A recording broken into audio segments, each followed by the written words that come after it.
Hello friends, आज बहुपद से चैप्टर से हम लोग देखेंगे कि इसके सूत्र और इसके मेन इम्पोर्टेंट परिभाषा क्या क्या है। तो बहुपद क्या है, सबसे पहला नंबर से बहुपद क्या है। तो चर और अचर के गुणांक तथा ऋणात्तर घातांक के जोड़, घटाव या गुणन की क्रिया वाले बीजगणितीय व्यंजक को ही बहुपद कहा जाता है।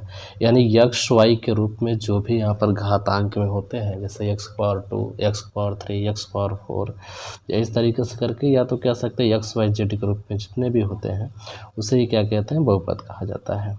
तो यहाँ पर अर्थात के लिए बताया गया एग्जाम्पल्स में a1x, a2x², a3x³ dot dot dot dot इस तरीके से करके, यानी यहाँ पर जो लिया गया है एक पूर्ण संख्या है जो कि 1, 2, 3, 4 के रूप में होती है। जैसे यहाँ पर पहला बताया गया है 2x⁴ plus 3xy³ plus 6x²। तो ये भी क्या एक बहुपद है। यहाँ पर अगर देखें तो 2y³ plus 4y² plus yz, तो यहाँ पर भी एक क्या लिया गया, बहुपद ही लिया गया है। तो बीजीय बहुपद क्या होते हैं। बीजीय बहुपद मतलब जो बीजगणितीय के रूप में आते हैं, चर एवं अचर बहुपदों को मिलाने से जो पद प्राप्त होते हैं उसे बीजीय बहुपद कहा जाता है। जैसे x-7, इसमें चर और अचर दोनों है, चर अचर दोनों है, इसलिए क्या हो जाएगा, बीजीय बहुपद हो जाएगा। बीजीय बहुपद कितने प्रकार होते हैं। बीजीय बहुपद 2 प्रकार के होते हैं, एक अचर बहुपद होता है, एक चर बहुपद होता है। अचर बहुपद क्या होता है। अचर बहुपद का अर्थ ऐसा पद जिसका मान बदलता नहीं है। जैसे 2 है तो 2 ही रहेगा, 3 है तो 3 ही रहेगा। 3 का मान क्या हो सकता है, ये खुद ही नंबर्स है, नंबर्स का मान कभी चेंज नहीं होता, तो कह सकते हैं ये सब क्या होते हैं, अचर बहुपद होते हैं। यानी अचर बहुपद का अर्थ है ऐसा पद जिसका मान बदलता नहीं है, अर्थात ऐसा पद जिसका मान हमेशा स्थिर रहता है, और उसे अचर बहुपद कहते हैं। अचर बहुपद वास्तविक या काल्पनिक संख्या दोनों हो सकती है। अचर बहुपद का घात 0 होता है, यानी इसके जो पावर्स होते हैं हमेशा 0 होते हैं, ये चीज़ याद रखिएगा। जैसे 1, 2, 3, 4, 5, 6, 7, 8 इत्यादि ये अचर बहुपद हैं, क्योंकि इनका मान सदैव स्थिर रहता है और इनको हम बदल नहीं सकते। जाहिर सी बात है, इनका मान हम क्या ही बदल सकते हैं, जो कि गिनती में भी 1, 2, 3, 4 करने के लिए होते हैं, तो वो मान वही रहेंगे। दूसरा क्या है, चर बहुपद। चर बहुपद में क्या है, चर बहुपद का अर्थ ऐसा पद जिसका मान बदलता रहता है।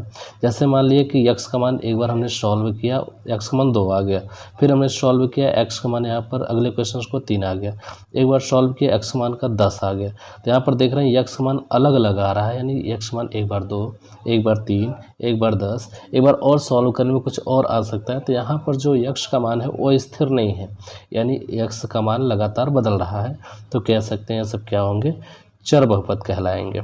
जैसे x = 2y + 4, यहाँ पर जो y का मान ज़रूरत के अनुसार बदल जाता है, यानी y यहाँ पर अगर 1 लेंगे तो y का मान अगर 1 रखते हैं तो x कितना हो जाएगा, 2 × 1 प्लस कितना हो जाएगा, 4, तो ये टोटल कितना हो जाएगा, 6 हो जाएगा। तो कह सकते हैं यहाँ पर y का मान जो है, अगर 1 ले रहे हैं तो 6 आ रहा है, अगर 2 ले लेंगे तो अगर यहाँ पर 2 रखते हैं तो x कितना हो जाएगा, 4 दूना 8 हो जाएगा। अगर x हम लोग यहाँ पर y यहाँ पर अगर 3 रखते हैं तो हम लोग का जो x का मान आएगा वो कितना हो जाएगा, 10 हो जाएगा। तो कह सकते हैं यहाँ पर आवश्यकता के अनुसार इसका मान बदल जा रहा है, तो यहाँ पर ये क्या हो जाएंगे, चर बहुपद हो जाएंगे। फिर बहुपद की पहचान, यदि किसी व्यंजक के सभी पदों की घात एक धनात्मक पूर्णांक होता है तो उसे हम बहुपद कहते हैं। धनात्मक पूर्णांक ही होना चाहिए, रूट्स नहीं होने चाहिए। अगर रूट्स यहाँ पर हैं तो आप लोग के यहाँ पर रूट्स में है, या पावर 3/2, पावर 4/5, अगर इस तरीके से करके हैं पावर्स में, तो उसको बहुपद के रूप में नहीं गिना जाएगा। जैसे यहाँ बताया गया है कि 3x² + x + 2 एक बहुपद है, क्योंकि यहाँ पर x का मान धनात्मक है, यानी 2 है, पावर 1 है, तो कह सकते हैं मान क्या, धनात्मक। लेकिन यहाँ पर अगर देखा जाए तो √x लिया गया है, तो कह सकते हैं ये आप लोग का जो बहुपद होगा ये बहुपद नहीं है, क्योंकि यहाँ पर घात जो है परिमेय संख्या ना होकर एक क्या है, अपरिमेय संख्या के रूप में है, तो कह सकते हैं यहाँ पर बहुपद नहीं होगी। बहुपद की घात, बहुपद में चर की बड़ी घात ही बहुपद की घात कहलाती है, यानी जिस चर का जितना घात बड़ा होगा वही यहाँ पर बहुपद घात कहलाएगी। यहाँ पर जैसे देखा जाए 2x² + x + 3 में चर की जो अधिकतम घात है वो कितना है, 2 है, तो यहाँ पर जो बहुपद की घात कहलाएगा वो 2 कहलाएगा। यहाँ पर 3 है, यहाँ पर 4 है। घात के आधार पर बहुपद के प्रकार, घात के आधार पर बहुपद के प्रकार 4 प्रकार के होते हैं। एक शून्य बहुपद, रैखिक बहुपद, द्विघात बहुपद और त्रिघात बहुपद। शून्य बहुपद में क्या होता है, जहाँ पी एक्स इक्वल टू 0 को बहुपद कहते हैं क्योंकि इसका घात बताया नहीं जा सकता, यानी जिसका घात न बताया जा सके उसे हम लोग क्या कहते हैं, शून्य बहुपद। रैखिक बहुपद क्या होते हैं, ऐसे बहुपद जिसकी घात 1 हो उसे हम रैखिक बहुपद के नाम से जानते हैं, यानी ऐसा बहुपद जिसका घात क्या हो 1 हो, जैसे x+5 या और इज इक्वल टू 8। तो यहाँ पर यक्स का मान कितना है, 1 है, तो यहाँ पर कह सकते हैं ये क्या होगा, रैखिक बहुपद। यानी रैखिक बहुपद वह बहुपद है जिसका घात 1 हो। द्विघात बहुपद क्या होता है, जिस बहुपद में चर की घात 2 हो उसे हम द्विघात बहुपद कहते हैं, यानी जो यहाँ पर अगर बहुपद की घात अगर 2 लिया गया है तो क्या हो जाएगा, द्विघात बहुपद हो जाएगा। जैसे अगर यहाँ पर देखा जाए तो x² + 4 + 7, तो यहाँ पर क्या घात लिया गया, 2 घात लिया गया, तो कह सकते हैं यहाँ पर क्या होगा, बहुपद आप लोग का 2 होगा। फिर इसके बाद है आप लोग का द्विघात बहुपद हो गया था, त्रिघात बहुपद। अगर त्रिघात बहुपद की बात करें तो त्रिघात जिस बहुपद में घात 3 हो उसे हम त्रिघात बहुपद कहेंगे। जैसे अगर यहाँ पर हम देखा जाए पावर में तो x³ + 3 = 8, तो यहाँ पर जो x का पावर है वो कितना है, 3 है, यानी क्या हो जाएगा, त्रिघात बहुपद। अगर यहाँ पर देखा जाए वही चीज़ x³ + y² - z = 9, तो ये भी क्या हो जाएगा, त्रिघात बहुपद ही कहलाएगा। चर की संख्या के आधार पर बहुपद के प्रकार, संख्या के आधार पर भी बहुपद होते हैं। जैसे एक चर वाले बहुपद में सिर्फ और सिर्फ यहाँ पर देखा जाए तो एक चर वाला पद आएगा। जैसे यहाँ पर अगर एक चर वाले बहुपद होते हैं तो यहाँ पर जैसे यक्स ही आया है तो इसे हम लोग क्या कहेंगे, एक चर वाला बहुपद कहेंगे। अगर इसे पर x + y = 0 आ जाता तो यहाँ पर कितने चर हो गए, 2 चर हो गए, तो ये 2 चर वाले बहुपद कहलाते हैं।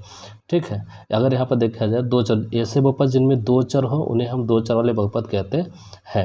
जैसे x + y = 5, यह 2 चर वाला क्या है, बहुपद है। फिर अगर हम बात करते हैं 3 चर वाले बहुपद की, तो 3 चर वाले बहुपद क्या होता है, ऐसे बहुपद जिनमें 3 चर वाले बहुपद हो, यानी 3 चर वाले हो तो इसे हम लोग क्या कहेंगे, 3 चर वाले बहुपद। जैसे x + 2y + 3z, यहाँ पर देखें x, y और z यहाँ पर कितने चर हैं, 3 चर हैं, तो कह सकते हैं 3 चर वाला बहुपद होगा। बहुपद का शून्य, किसी बहुपद के वे चर के वे सभी मान जो बहुपद को शून्य के बराबर कर दें और बहुपद का शून्य कहलाता है। यानी जो यहाँ पर ऐसा मान लिया जाए जो कि पूरे बहुपद का मान क्या कर दे, 0 कर दे, तो वहाँ पर ये क्या कहलाएगा, उसका शून्य कहलाएगा। जैसे यहाँ पर देखा जाए ax + b का शून्य -b होगा। यहाँ पर अगर हम बात देखें तो यहाँ पर जो वैल्यू लिया गया है ax + b, अगर हम x के स्थान पर क्या रख देते हैं, -b/a और ये +b, अगर यहाँ से a से a कट जाएगा तो बचेगा क्या, यहाँ से बचेगा -b और यहाँ से +b, -b से +b को माइनस करेंगे तो कितना आ जाएगा, 0 आ जाएगा। कह सकते हैं बहुपद का घात जो बहुपद है उसकी पूरी वैल्यू क्या हो रही है, 0 हो जा रही है, तो यहाँ पर उसका बहुपद का शून्य कहलाएगा। शून्य के बहुपद एवं गुणांक के संबंध, इसमें संबंध क्या होते हैं, अगर हम देखा जाए अगर एक बहुपद है यहाँ पर ax + b के रूप में, तो यहाँ पर जो px का शून्य 1 होता है, रैखिक बहुपद का शून्य -b/, अचर के, यानी जो इसका होता है कह सकते हैं हम लोग, जो इसका बहुपद का शून्यक होता है वो -b/a, यानी माइनस x का गुणांक अपान में x² का गुणांक। तो इस तरीके से करके हम लोग बहुपद का शून्यक निकालते हैं। द्विघात बहुपद का शून्यक के रूप में वही अगर योगफल निकालना है, चर का गुणांक अपान में x का गुणांक, तो वही हो जाएगा। यहाँ पे ax² + bx + c = 0 के रूप में जब लिया जाता है तो यहाँ पर हम लोग की वैल्यू -x का गुणांक करके अपान में x² का गुणांक करके यहाँ पर वैल्यू को निकाला जाता है। तो वहाँ पर आप लोग देख सकते हैं अच्छे तरीके से। तो शून्य का गुणनफल भी करते हैं तो वहाँ पर हम लोग अचर पद लेते हैं और x² का गुणांक ही रखते हैं। त्रिघात बहुपद में थोड़ा सा अलग हो जाता है, त्रिघात 3 घात वाले होते हैं, तो अल्फा बीटा गामा के रूप में अगर यहाँ पर -b/, x² गुणांक अपान में x का गुणांक, अल्फा बीटा गामा, दो बहुपद को एक साथ लेकर, मतलब 2 शून्य को एक साथ उनके गुणनफलों का योग, तो यहाँ पर x का गुणांक अपान में x³ का गुणांक, वही यहाँ पर अल्फा बीटा गामा के रूप में लिया जाता है। तो माइनस अचर पद अपान में x का गुणांक, यहाँ पर थोड़ा सा गड़बड़ दिया हुआ, तो माइनस अचर पद होना चाहिए था, यहाँ पर माइनस अचर पद और यहाँ पर -x² होना चाहिए था, थोड़ा सा यहाँ पर गड़बड़ हो गया है। शेषफल प्रमेय, शेषफल प्रमेय भी क्या होता है, जैसे यहाँ पर कोई एक वैल्यू दिया हो, उस वैल्यू को यहाँ पर एक मान ऐसा संतुष्ट कर दे कि उसकी पूरी बहुपद की वैल्यू 0 हो जाए, तो उससे हम लोग क्या कहते हैं, शेषफल प्रमेय के रूप में जानते हैं। गुणनखंड प्रमेय क्या होता है, गुणनखंड प्रमेय हम लोग जानते हैं जिसका गुणनखंड करने पर उसकी भी एक वैल्यू आ जाए, उस वैल्यू का पूरा वैल्यू से बहुपद को अगर 0 कर देता है तो उसे हम गुणनखंड प्रमेय के रूप में जानते हैं। जैसे अगर यहाँ पर देख पा रहे हैं हम लोग, तो यहाँ पर एक बहुपद लिया गया, बहुपद में यहाँ पर x-3 बताया जा रहा है कि इसका जो गुणनखंड है कि x-3 होगा। तो x-3 अगर ऐसा मान है कि इस पूरे बहुपद को क्या कर देगा, 0 कर देगा। जैसे यहाँ पर देखा जाएगा 3 रखते हैं, 3 का क्यूब कितना हो जाएगा, 27 हो जाएगा। -3 × 3² + 2x - 6, यहाँ पर देखें ये 27 हो जाएगा, -27 हो जाएगा, और यहाँ पर कितना हो जाएगा, +6 और -6। तो ये इससे कैंसिल हो जाएगा और इससे कैंसिल हो जाएगा, तो कह सकते हैं टोटल वैल्यू कितनी हो जाएगी, 0। तो यहाँ पर टोटल वैल्यू 0 होगा तो इसका क्या हो जाएगा, गुणनखंड परमेय रूप में हो जाएगा। महत्वपूर्ण तथ्य क्या है, बहुपद को घात बढ़ते या घटते क्रम में लिखना बहुपद का मानक रूप कहलाता है। यानी बहुपद को लिखना भी एक तरीके से क्या है, कला है, और एक तरीके ढंग के रूप में लिखा जाता है। ऐसा नहीं कि किसी को उठाकर कहीं पर भी लिख दिया जाए। अगर यहाँ बहुपद को लिखा जा रहा है तो इसका मतलब यहाँ पर आप लोग को एक सिस्टमैटिक क्रम में लिखना पड़ेगा। बहुपद को घात को या बढ़ते क्रम में लिखें या फिर घटते क्रम में लिखें। बढ़ते क्रम में लिखेंगे तो हम लोग का असेंडिंग ऑर्डर, और घटते क्रम में लिखेंगे तो क्या हो जाएगा, डिसेंडिंग ऑर्डर।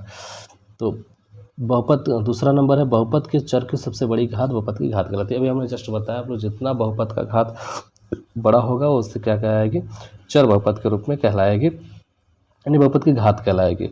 दो बहुपदों का योग फल अंतर और गुणनफल हमेशा बहुपद ही होता है, लेकिन दो बहुपदों का भाग हमेशा बहुपद नहीं होता है। अगर हम दो बहुपद का योगफल निकालें, अंतर निकालें, गुणनफल निकालें तो हमेशा क्या आता है, एक बहुपद ही आता है। जबकि यहाँ पर बहुपद को जब भाग देते हैं तो बहुपद नहीं आता। जैसे हम यहाँ पर x में अगर x का भाग देंगे तो हम लोग का टोटल कितना आ जाएगा, 1, और 1 हमारा बहुपद कहलाएगा, नहीं कहलाएगा। तो कह सकते हैं यहाँ पर कि योगफल अंतर गुणनफल करने पर हमेशा एक बहुपद आता है, लेकिन अगर भाग देते हैं तो बहुपद हमेशा नहीं होता है। द्विघात बहुपद में संयोगों की संख्या 2 होती है, अल्फा और बीटा। जैसे जिसके जो बहुपद होगा, द्विघात बहुपद है उसके मान 2 होंगे।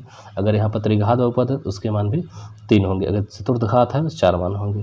प्रत्येक बहुपद एक परिमेय व्यंजक होता है, जिसके परिमेय व्यंजक का बहुपद नहीं होता है। ठीक है फ्रेंड्स। इसके बाद है px और qx बहुपद, qx नॉट इक्वल टू 0 तो px माने परिमेय व्यंजक कहलाता है। उनको परिमेय के रूप में जो संख्या होती है p अपन में q, जहाँ q नॉट इक्वल टू 0 के रूप में हो तो वहाँ पर हम परिमेय संख्या कह सकते हैं। px अपन में qx, q not equal to गुणात्मक व्युत्क्रम भी अगर इस तरीके से है तब भी हम लोग मानते हैं कि हाँ, ये हम लोग का जो px होगा वो क्या होगा, 0 के बराबर नहीं होना चाहिए। यदि बहुपद का शून्य, किसी भी बहुपद का शून्य के साथ गुणा शून्य होता है, जाहिर सी बात है किसी बहुपद का गुणा अगर 0 से करेंगे तो उसकी वैल्यू भी कितनी हो जाएगी, 0 हो जाएगी। px अपन में qx लघुत्तर रूप में तभी कहलाएगा जब px और qx का महत्तम मान सर्वोत्तम 1 होता है। अगर px और qx का महत्तम मान जो 1 होता है तो उसे लघुत्तर रूप में कहलाता है। तो इस तरीके से हम लोग बहुपद के पूरे इम्पोर्टेंट फार्मूला थे इसके, और इसके पूरे परिभाषा थे।